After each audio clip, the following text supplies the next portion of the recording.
There you go. See, last time we had some problem with feedback with our Facebook Live, but I have corrected that. So I am going to start off here. It's going to come on here pretty quick. I'm so excited to have you ladies on the show. We're so grateful. Welcome all you Instagram people. Welcome to Bridges, and I'm your host, Dr. Paul. I'm waiting for the feed to come on Facebook, and it just popped on. Welcome. So I'm going to get started here. As you can see, I am all alone. Well, I'm not all alone because I have Miss Ashley Johnson behind me, and she can wave, right? She can wave. You can see her on the screen behind me. And I have two lovely ladies on the phone with me today in every show in Bridges. So let's give you some updates. So Bridges was also hosted by the BBM Global Network, and we're taking a little bit sabbatical, so it's just going to be hosted on my Instagram and Facebook Live. So we'll also see it on my Twitter feed. So we'll be putting all the shows together every Monday, still Bridges at 8 p.m. We're never getting rid of Bridges. Bridges is something that we love to do because it gets you from here to there. Also, you don't see my partner, Hope and Dyer. Miss Hope, my daughter. She is busy out doing her thing, putting people in places and putting smiles in places that she needs to do. She's getting some work done. So that's what she's doing. So welcome to Bridges. Remember, every show I like to dedicate a bridge. And today's bridge is in Los Angeles. And you'll understand why, because my guests are coming from Los Angeles. And it's the 6th Street Viaduct Bridge. So I would think you ladies would be like, that's awesome. So Miss Anabelle, please introduce yourself to Bridges. Welcome. Hi, thank you. I'm Anabelle, and it's actually not this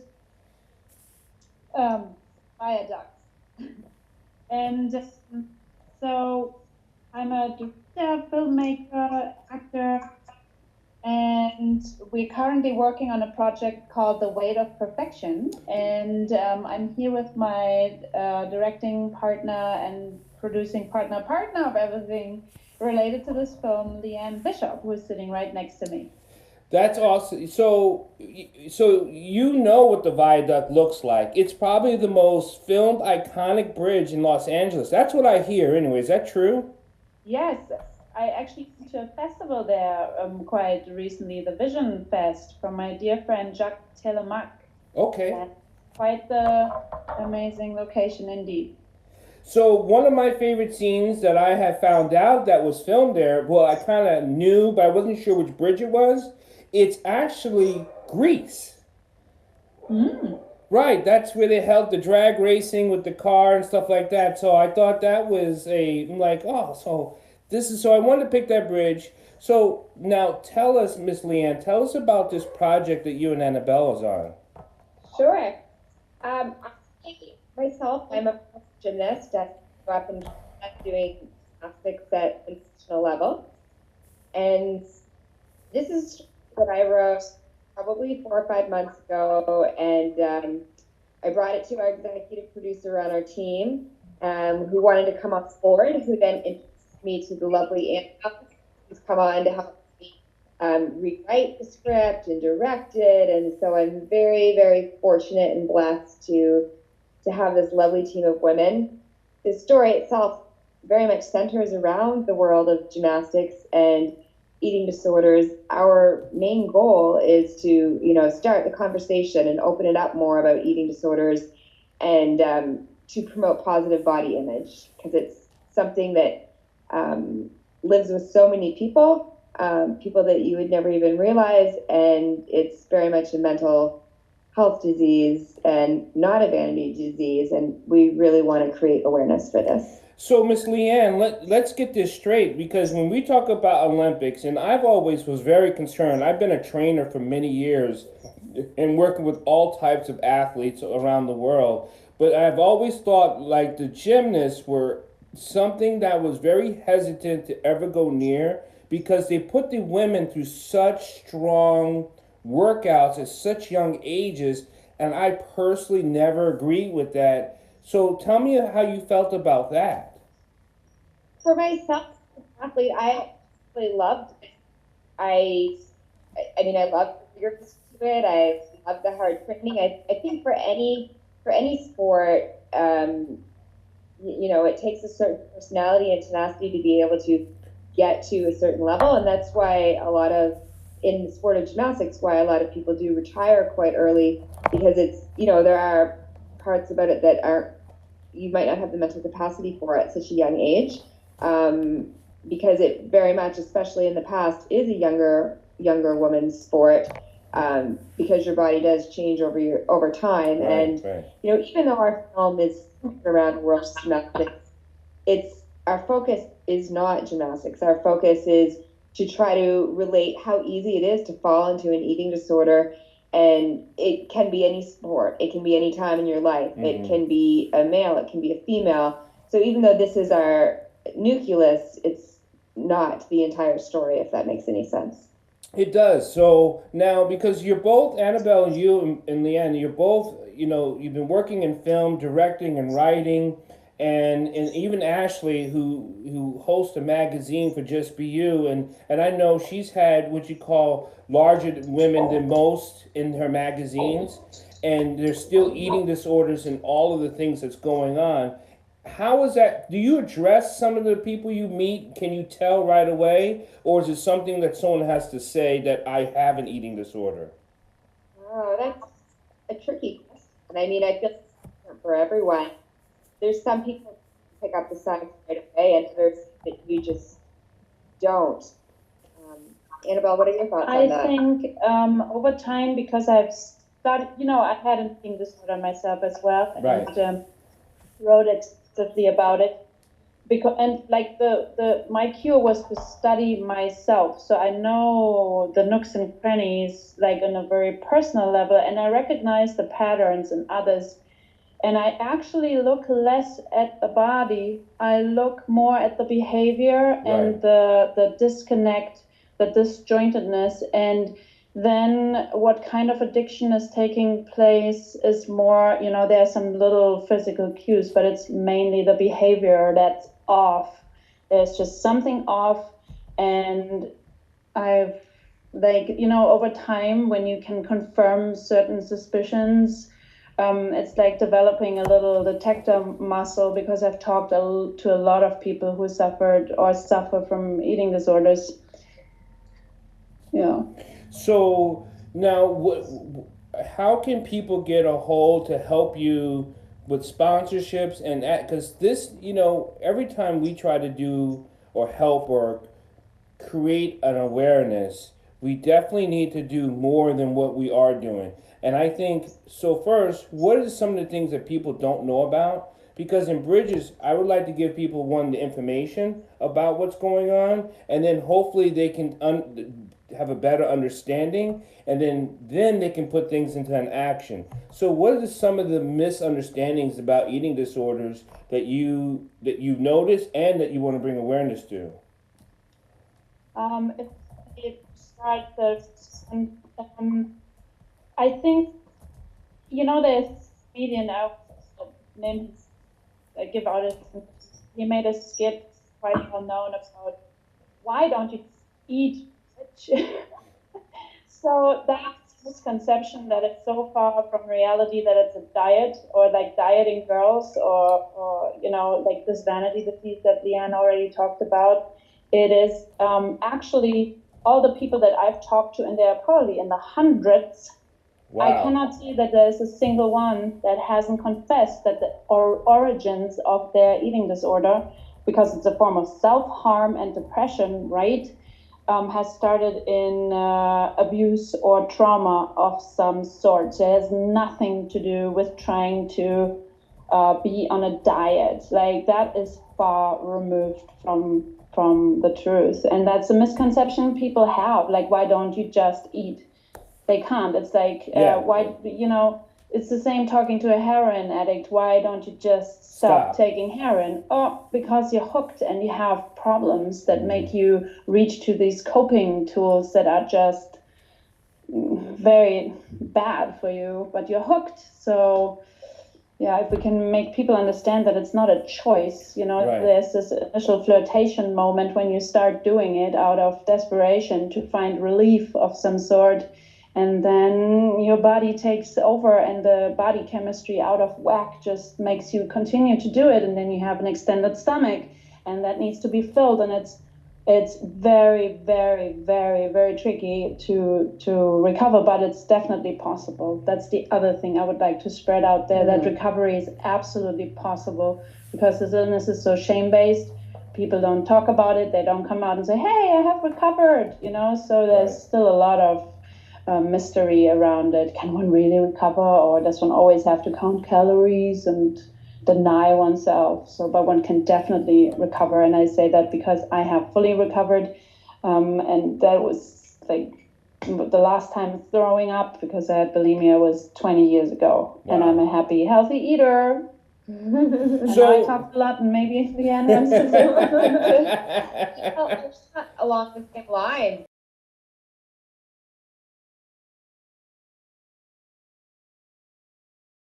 People don't, they understand it, eating disorder, what's that? What do you have to go to a hospital for that? Oh, well, why doesn't she just eat? I think it's something that people don't know enough about, and very much just think it's an easy fix. It's not an easy fix. With me having daughters, I have 7 daughters, and the thing about it is that they've always had high concerns about eating disorders.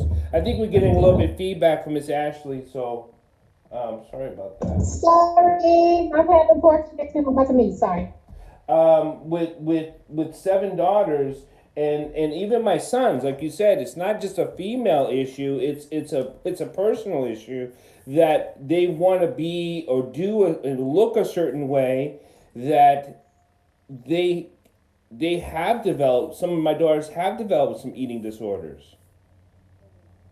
But it's beyond the insult not being, and then it actually with restriction, which is kind of self-punishment to not eat, and obviously the dang is that you just disappear, slowly but surely, and nobody can say you look chubby. That's it, obviously.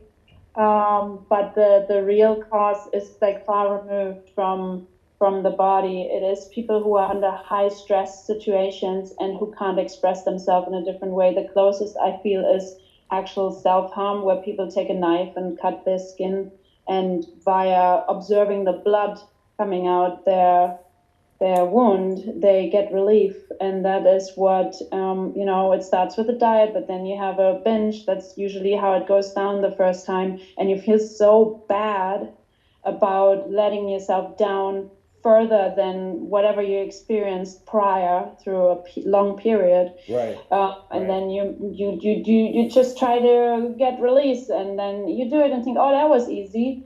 And then suddenly, whoops, it's not you doing it, and it goes fast. It's within, probably after the first time, it starts like, doing you instead of you doing it, and it's not about wanting to be skinny. That's really secondary. I never actually, it's not that I had a totally wonderful young human body, but my bad self-image and my anger and pain inside made me look in the mirror and think I am not acceptable the way I am, So tell me about the anger, because I think that's one of the things about eating disorders or any disorder, is that people get angry at themselves. Yes. With me teaching emotional education and working with people about their emotions, it's not so much about not getting angry. That's not what this is. It's about understanding where the anger is coming from. Is that what you had to work on? Absolutely. I was certified as gifted and supported at all. I mean, I was at a good school, but instead of receiving support, I was actually picked by a teacher as an example of what happens to students who think they're smarter than the teacher. And he would, unfortunately, he was spending most of the teaching time in our class.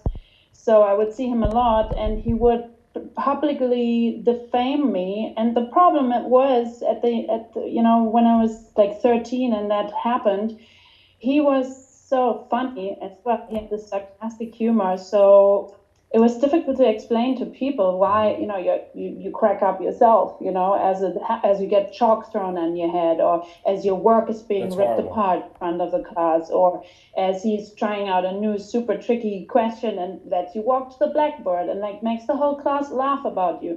So that was that not being heard, because I talked to people, but they were like, oh, all right, there goes teenager angst, and that just like it was.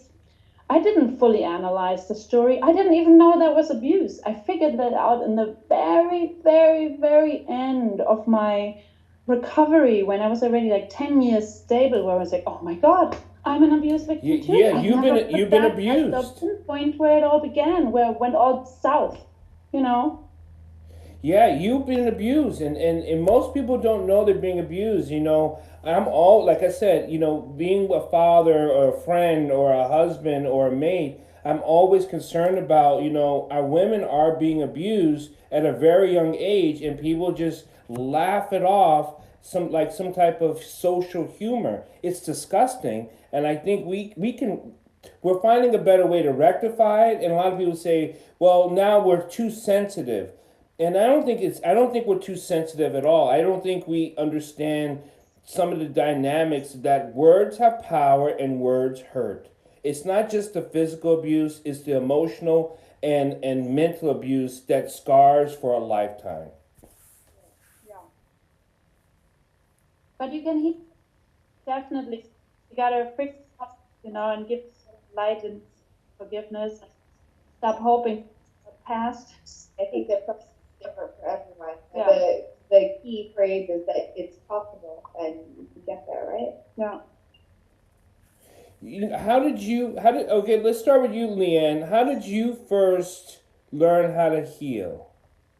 Oh, that's a tricky one. And if I'm 100% honest, I still struggle at times.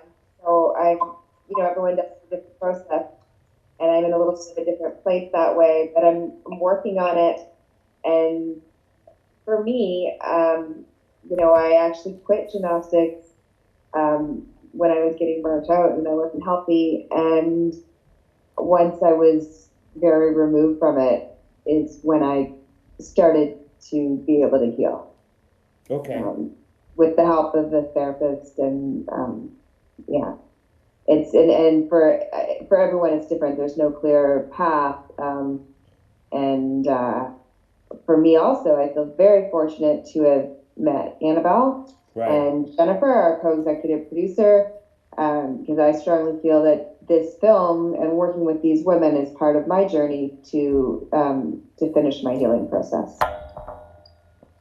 So now, have you guys written about this, and are you guys going to put this in a play or a movie or a short film? Yes, we wrote a short film that we're directing May 18th and 19th, and it's called The Way to Perfection. Mm-hmm. And we at the moment we're running a Seed and Spark campaign. You can follow us. Our social media is called The Way to Perfection. We've been raising money. We still have a little ways to go. Everyone's been so supportive. So shares, likes, $5, $1,000. All of that is super helpful, help us finish our journey. Our plan is to shoot May 18th and 19th. And, this is a film we really want to get out to the world that we think is going to help other people. So for people who didn't hear that clearly, I'm going to say this again, and welcome to the people on Instagram and Facebook Live. You're listening to The Bridges, and I'm your host, Dr. Paul. We're talking to Miss Anabelle and Leanne, and they're talking about The Way to Perfection. And it's about eating disorders. It's about bringing an awareness to eating disorders. Both Anabelle and Leanne are writers, directors, and actresses in multi-films. and it's a pleasure to have them on Bridges. I always like to associate a bridge, and my bridge today is the 6th Street Viaduct Bridge, and that's in Los Angeles. And the reason why I picked that bridge is because these two lovely ladies are out there in LA doing their thing, and they're bringing light to eating disorders. So when we talk about healing, we talk about healing from the inside to the outside. We talk about emotional disorders. We talk about how it affects us from the inside to the outside. And Miss Anabelle, how did you learn how to heal through your disorder? Yeah. I never talked to a single soul while I was going through it, which is probably not recommendable at all, because it's so shame-based. I was like, dude, too much of a sissy to ever talk to anybody. I was so ashamed and embarrassed.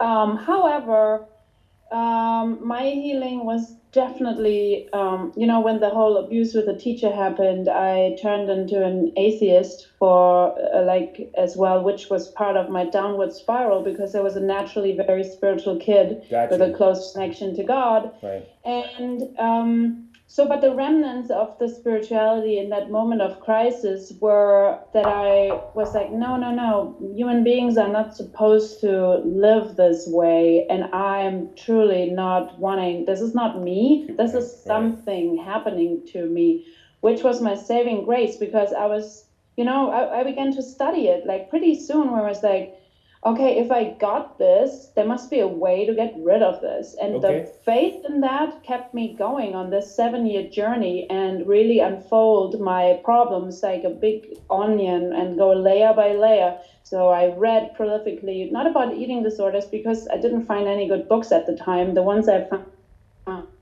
then helpful. But I would look at, how to build myself up in the inside. There's so many fabulous self-help books. And during that process, I figured out I want to be an artist and I really have to go this way in order to express myself. And that was part of it. And as I was getting on the road and getting rid of people that were not nice to me, that was a big thing for me too, to realize, hey, if I have a-holes in my circle of friends, that's my own mistake. So why don't I just pick the nice ones? And and over time, God came back into my life as well, step by step. And I look back and see a strong correlation there as well, that the void we're trying to fill with unhealthy behaviors, that instant gratification desire, that burning desire, comes from trying to fill that hole, which is, in my eyes, it's God-shaped, whatever that means for you, purpose, and Anabelle, I'm going to agree with you. I think there are many things we're missing in our lives, right? And it's not because we don't have it. I think we get turned around and we lose sight of what's the glory in our lives, if that makes sense. Whether it be and like, for instance, in my family, in with my daughters who have gone through different disorders and different depression states, we have all asked, and I've said this in my other shows before, that as long as you can ask for help, as long as you can say, I need help, you are saving your life. It's when we don't ask for help that we end up losing so much of ourselves. And that's where it becomes dangerous. Even like with this eating disorder, you guys are, if when people, like you said, because it doesn't just showcase itself by someone being thin or not eating. Someone's got to say, I have an eating disorder, or I am not feeling like I think I should. Does that make sense? Absolutely. It does make, I think that's what people don't talk about it, because it's very the shame-based disease. Why it's so difficult for me to start healing. Say that again. You broke up a little bit, Leanne. I'm just saying that because it's shame-based disease, it's hard for people to speak up, and that's why we want to create more awareness And I think myself, that's why the healing process was so difficult, because I wasn't ready to talk about it. And so how can we as a culture of people get someone to talk about something that they're not sure that they have, or they're not sure if they even can, or is how have you guys talked about that in your meetings? Like, how do we get people just to open up about it? Because people are afraid, and that's sad, because you would think in our social media society that we would be less fearful, but I think people are becoming more fearful. There's the magic word. It's actually two words: unconditional love. Yes. Because if you can always reach out to people and say, I don't know what's going on. I just want you to know that no matter what is going on, I'm always there for you, and I help you in any way you need me to. And I love you anyways, no matter what's going on. That's I think the best approach, because you don't want to rub it in the face. It could have the opposite effect. And then too much, like, there's a fine line between that unconditional love that respects if somebody needs to move away 5 steps before they're open, compared to a pressing kind of love, right? A lot of people get desperate to help, and then they overwhelm the person, and the person feels cornered and shuts down even more. And the best example I can give: please do not be the sun on sunburned skin.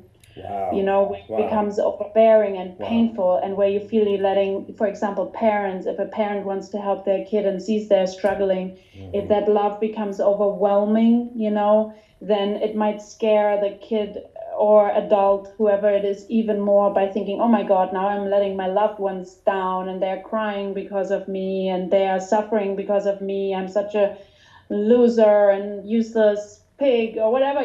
That's the thoughts people feel when that love becomes overwhelming, in the sense of sun on sunburned skin.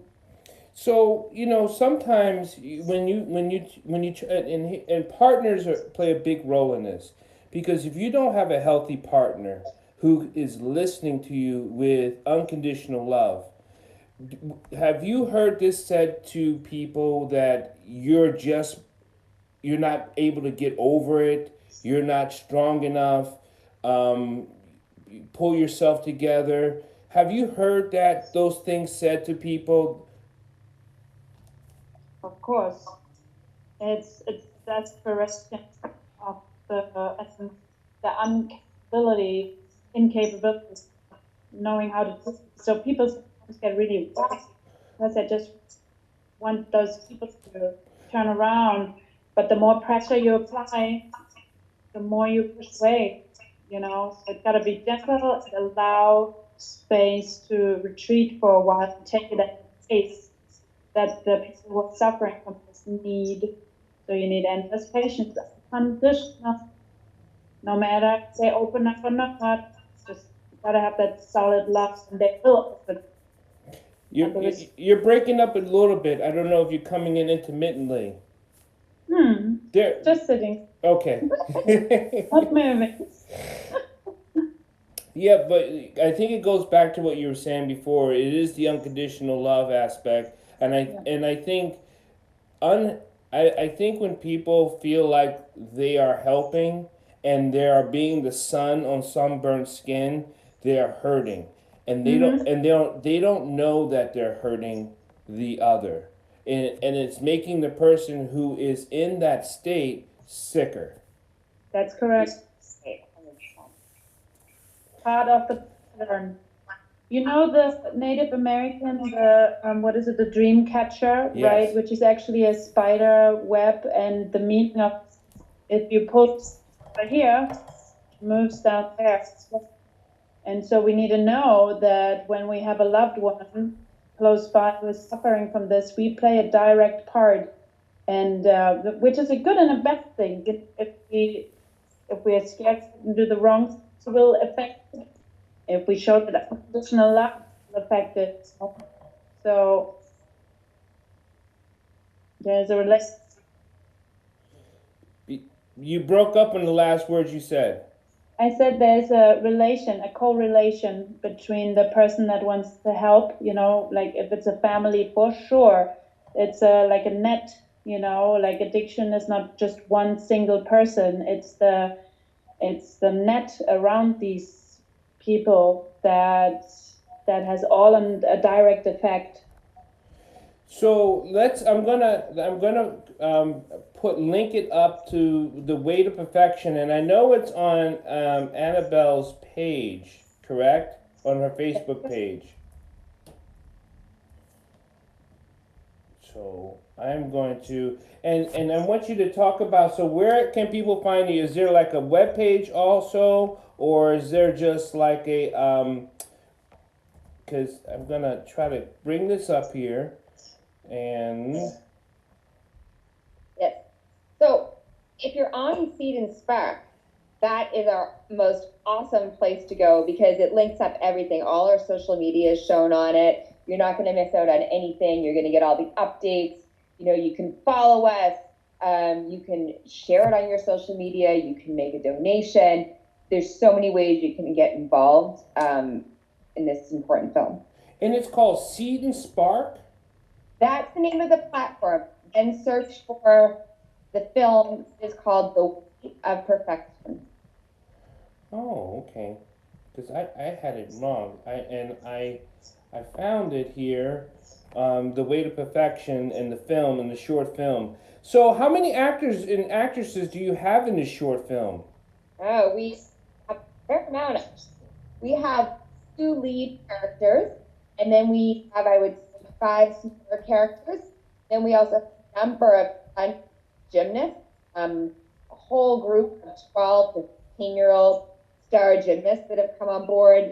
I would say we have at least a 25 plus cast when we include all of our stunt actors. And not to forget our phenomenal cameo actors. There is Leighton, who is in Alexa and Katie, the Emmy nominated show. She's a phenomenal actress, and also she's the voice of Frosta in She-Ra, which is a very, very successful series on Netflix. And then we have Wyatt Olaf, who is in It and It 2, the Stephen King movie. And then we just have Kelly Perrine. Oh, yeah. Got off his TV series, Squad. Yeah. Probably know him from the Drew Carey show. That's right. Yeah. We have a number of big actors in our film. And you can be part of the project if you check out our perks. You see we're really inclusive for especially filmmakers who find it beneficial to be associated with our project, become a part of it, to grow their resume with a legit awesome production that will go to places. We have heavy festival affiliations. Leanne and myself, you know me from the Action on Film. I have my own film festival now as well called the Anabelle Munro Most Important Films. And then Leanne has super strong ties. We have been around for a little while, and this movie will go places, and we're inviting others to come on board and join us. I'm very proud of this film, and I want to bring others on the journey with me. So what was some of the challenges, Leanne, that you both found out when you were making this film? Well, we are filming still May 18th and 19th. But right now, our biggest challenge, to be honest, is, look, we're independent filmmakers. So getting this fully financed, and we're doing that at the same time that we're in heavy pre-production. So it's a big challenge. But I've been meditating on it a lot, and I really believe that it's meant to happen this way. And there's been so many wonderful people that have helped us get this far. And, I have no doubt that we will be bringing many others on, like listening today. They're going to help us get the last mile. And I did post it out, and I will also post it in the link on Instagram at The Way to Perfection, and so people can donate onto this. Because I believe film, I've always thought film, radio, music, it touches us in a certain way, right? But it has to bring us into action. Like, I've gone to films where if I didn't know the true story or something and I watched it, well, it doesn't matter what type of film it is, and I'd be like, man, what the injustice, and look at that, and let's do something. But I also have found people who go to films, they just enjoy the movie and do nothing about the injustice or what the movie was trying to say. They just let it go, and that has always bothered the shit out of me. But there is subconsciousness, and good movies will always leave a mark in your insides, even if you don't know it. Not you, but those people who seem to go out and not care. If they watch a movie with a message of value, that value will sink in. And, there we go back to the original meaning of storytelling, which was healing. It was a sacred profession. And Leanne and I most certainly perceive what we are doing as our duty to help others. So how? I also wanted to quickly add here that we will not get paid, obviously, because people were thinking we're raising money to pay ourselves. We're doing this for free, honestly, to spread the message and to have this impact. Every dollar is going on screen. Every single dollar goes on screen. That's correct. That's amazing. So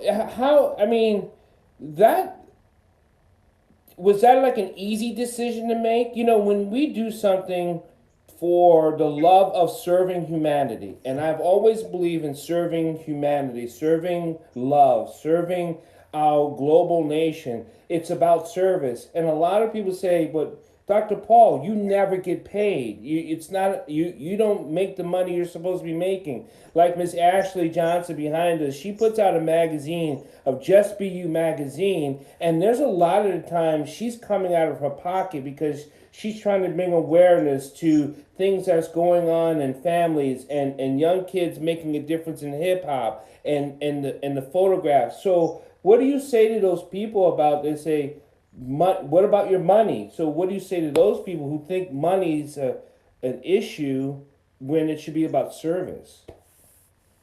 I think art really, for me, it was considerations about the money.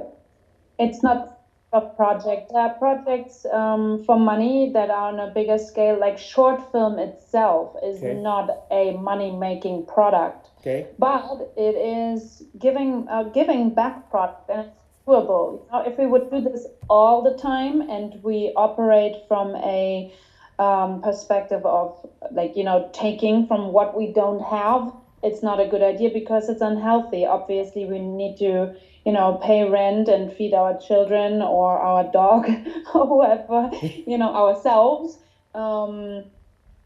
But if one can do it, and this is like, how much is that taking? 2.5 months for us of hard work. Of course, I don't get paid too, but it's a different project. I think that's what I'm trying to say. For this project, it wasn't even a hesitation. It wasn't even an issue. No. Right. We just both felt a strong calling, and so here we are. It's our duty, it's so important for me that people know that recovery is real, and being involved with a project that talks about eating disorders is a perfect platform to then, when we go to festivals, Q&As, to just hammer out that message, my personal little mission. And then also how people really feel about themselves when they go through this, that it's not like, maybe a pound less or not. No, it's horror. It's horror. It's the pits. It's petrifying. And if we can get that across, it's important because we've been there. So why would we not share the story? Because we know. So let me ask you this, Anabelle, and I'm going to ask first Leanne first. What should we not should, and I don't like you should because it's like telling something to do, but talking to that person who's afraid to speak out and they don't know if they will ever recover. What is some of those things that they could do to help themselves come on out? For me personally, in my journey, one of the most important things was journaling and having a creative outlet and trying to almost, I hate to say remove myself from the situation, but be in a different environment, start to learn to love different things in my life, get out more. I think for me, one of the biggest parts was if you didn't want to talk about it, just to start writing about it, even if it was just to yourself. And, you know, maybe something to tell someone is not that they have to write about how they're feeling with their eating disorder, but just, hey, I bought you this notebook. I know you're great at writing. You should start writing. And then from there, someone can, you know, feel comfortable and continue on that journey. You know, I'm sad to think that we will not get past the self-image that our society holds against us. Yeah, it is very sad. Do you think makeup and the others? Do you think the two things that I would like to throw in? Yes. Is number one, people to understand that it's not their fault. Right. It's the most important thing to realize. It's not you being a hideous monster lying to everybody and keeping secrets and doing all this disgusting stuff. It's not your fault. Something happened to you that made you go to these means in order to survive, even though it's like the worst kind of thing. And if you got it, there's a way to get out of it, and recovery is real. And the second point I would like to say is self-soothing rituals. If people that are listening who suffer from this, just figure out, you know, like listen to yourself, listen to your gut, literally. What do you need in order to be happy?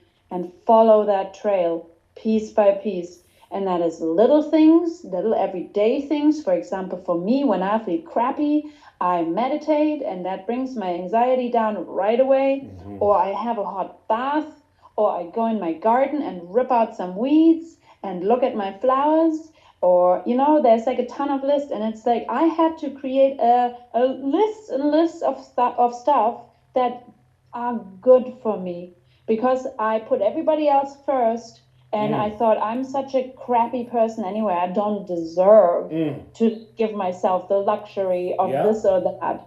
Yeah. But that is the thinking mistake. So it's not your fault, and learn how to self-soothe in really beautiful ways. You know, where you're kind to yourself, where you forgive yourself, where you treat yourself like your own best friend who says, you know what, you messed up again, but I love you. I think those are really great words, not just for eating disorders, but for any struggle that someone's going through. Absolutely. I absolutely so love it, because it's, if we could just shout to the mountaintops about self-love, right? And then it's not just about, okay, I'm going to love myself, but how I'm going to take care of myself. How am I going to nurture myself? That's you know, wow, you like a bath, meditate. It doesn't matter. What are you doing for yourself? I was talking to a young lady, and she had won $5,000, right? From a lottery scratch-off ticket. And I'm like, and I asked her, I said, I was listening to her overspeak, and she says, I remember when I won $5,000. I said, I gotta ask you something. I said, are you a mom? She goes, yeah, I have 2 kids. I've been married for like 8 years. I said, did you buy yourself something? She know, I spent it all on my kids and my husband. I said, you didn't buy yourself a pair of socks, you know, like a pack of Snickers, anything? You didn't buy yourself one thing to say, I love me, and this was something I won. I understand you want to share it with your family, but so many women never take care of themselves. That's right. Well, how do we change it? Because we keep telling them to take care of themselves, and they're not doing it. I think there's a lot of misunderstanding about, you know, like you shall love your neighbor as you love yourself.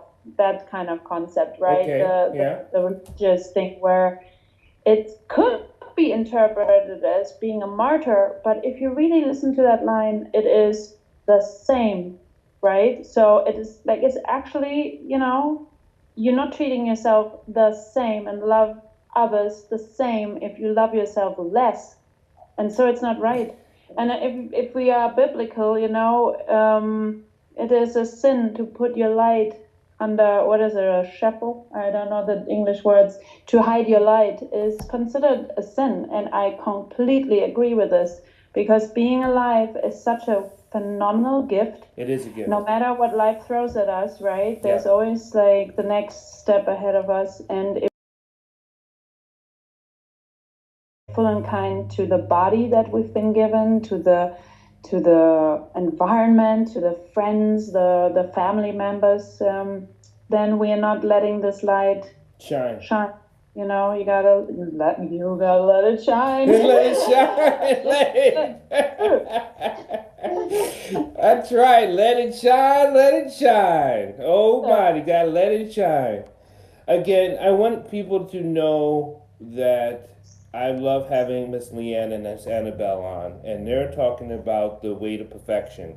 And you're listening to Dr. Paul and Bridges, and Bridges is now gone where we go live on Living Live. And, you know, we're on Instagram, we're on Facebook, and we'll be on Twitter, and we'll have the podcast out too. So if you have any comments about what Miss Anabelle and what Leanne was talking about, which is eating disorders, and they did a short film, and it was about gymnastics and the eating disorders that comes along with it. But this is not just about gymnasts. This is about the disorder. This is about getting help. This is about recovery. This is about love.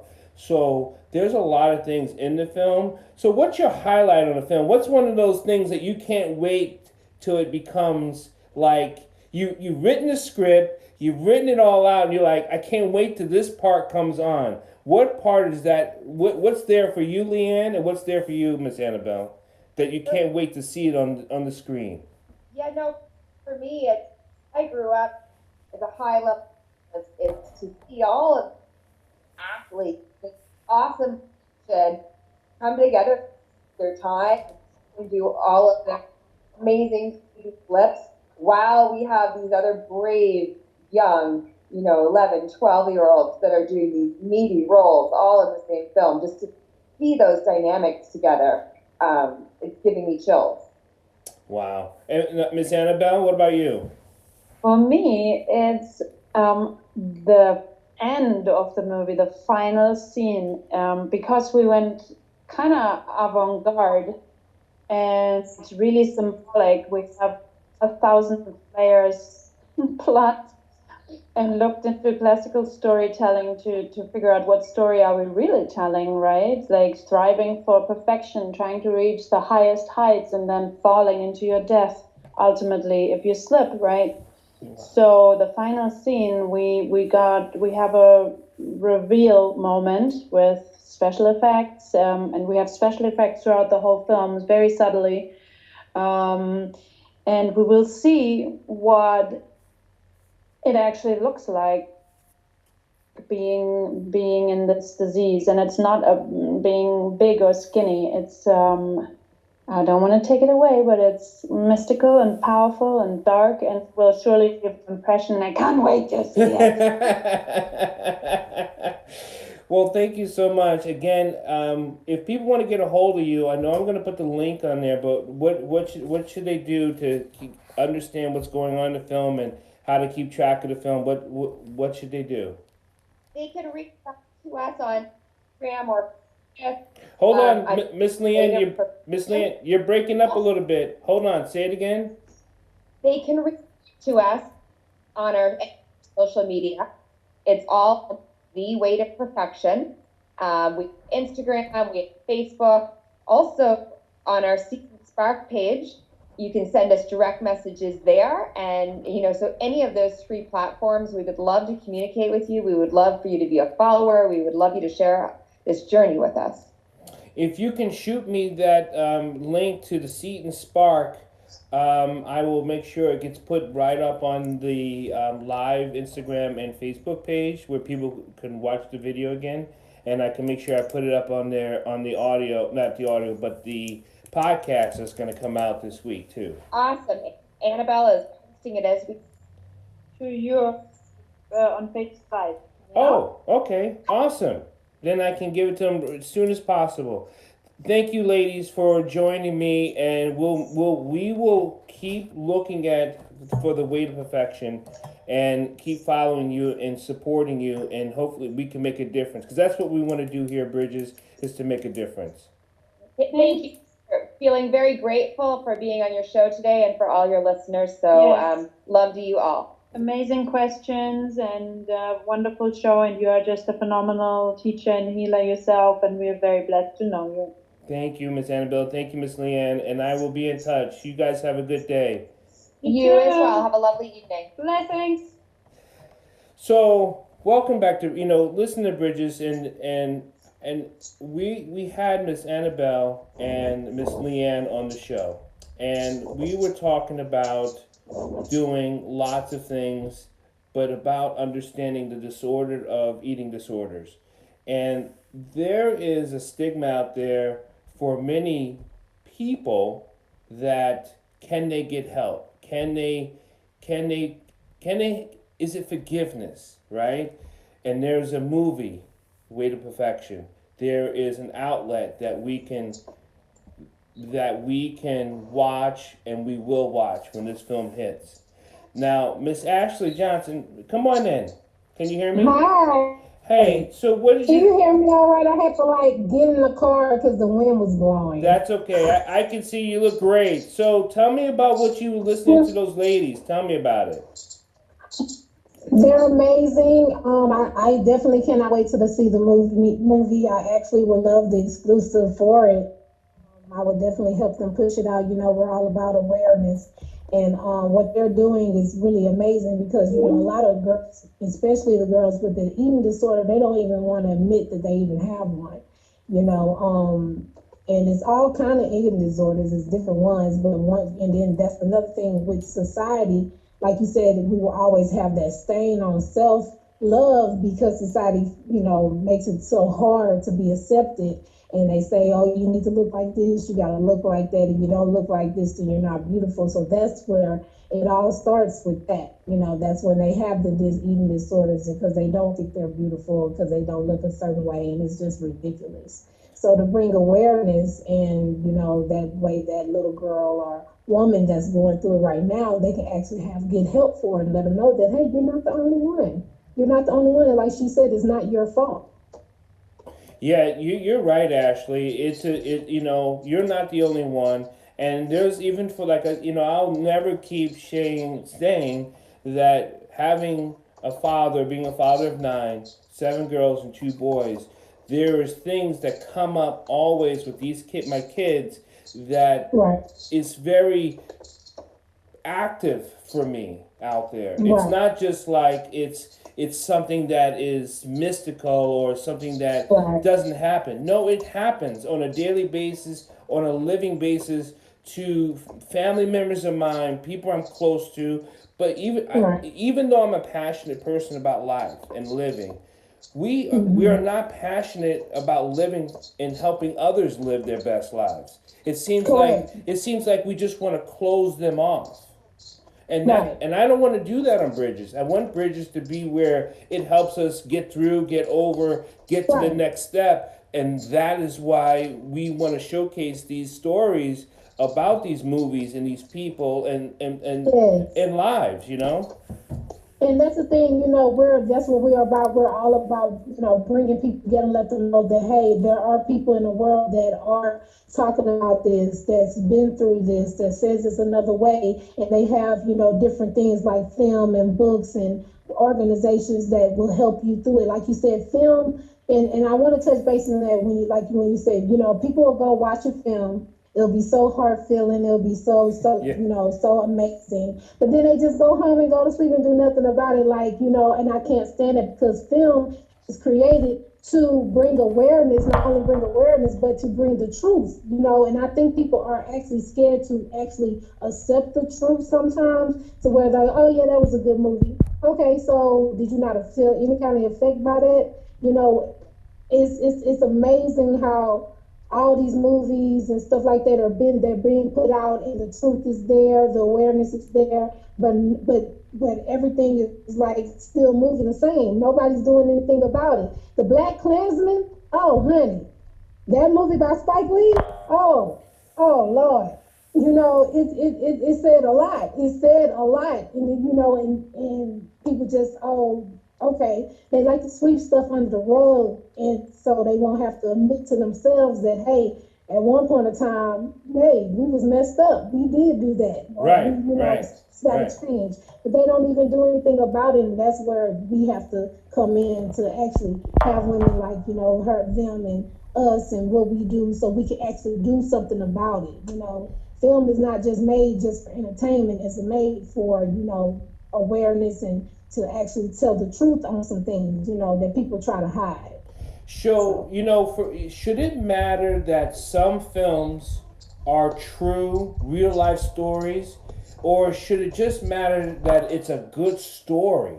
I think when people watch they see a movie like 12 Years a Slave, they're like, that was a true story. So it shouldn't have less of effect, even if it was fictional, because the story is telling about something that did happen, whether it happened or not, but it's taken from life experiences that things did happen, so it shouldn't have to be about a true story for it to have a big, strong effect.